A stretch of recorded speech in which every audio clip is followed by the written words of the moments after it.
Ngayong araw ay a-attend kami ng reunion ng Santos dahil ito nga yung pinakamalaking pamilya namin. 2 years ago nga yung nakaraang reunion at naka-attend nga rin kami ni Jeremy noon. Hindi naman kasi taon-taon ng reunion pero kung taon-taon ay why na. Tandang-tanda ko pa nga nung buhay pa ang lola ay doon nga ginanap sa bahay niya. Sa farm nga gaganapin ng reunion namin ngayon at nag-e-expect nga kami na mag-swimming kami. Pero ang sabi nila ay dito ay farm lang yung gaganapan pero may swimming pool din daw pala itong aming pamilya na to. Nakarating na nga kami dito sa may lugar at ito nga't nahanap na namin dahil may nakalagay na Santos Clan. Kami nga ay sobrang aga dahil ang call time dito ay 8 to 9 yung registration. Pero meron pang mas maaga sa amin dahil yung kapatid kong si Samboy at pamilya niya ay nandito na galing La Union. Pagdating nga namin dito ay etong at naglalaro na nga sila at ako naman ay umikot-ikot muna dito. Mag-aalas 8 nga kami nung dumating dito at hindi pa nga ready yung registration yung time na to. Habang nagbibideo nga ako ay sila naman ay picture-picture nga nung time na to. After ng ilang minuto ay nagdatingan na nga ang aming pamilya tapos eto't nagre-register na sila. Habang nagbibideo nga ako ay nakita ko nga itong wall na to at nandito nga yung mga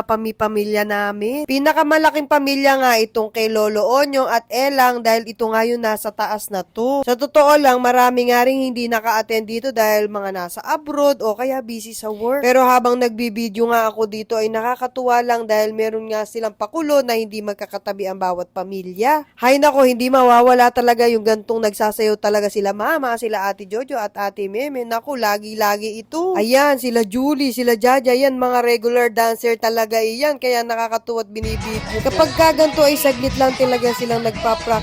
Tapos eto nga't kuhang-kuha na nila agad yung sayaw.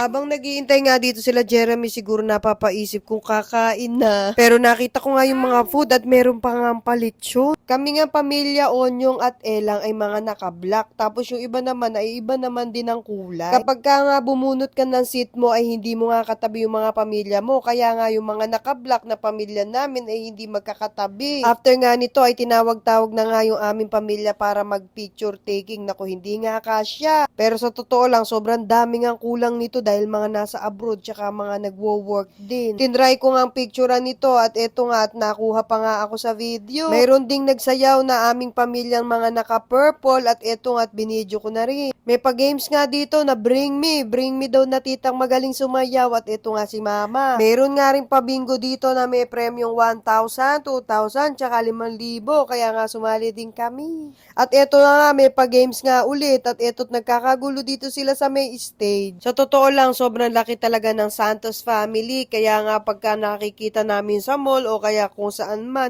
ay hindi talaga magkakakilala minsan. Naku naman, syempre nagbabago yung mga itsura. Tapos talagang hindi mo na rin talaga matandaan minsan. Syempre, hindi mawawala after ng program yung sayaw ni Lola Elang. Kaya eto't mga nagsasayawan na naman.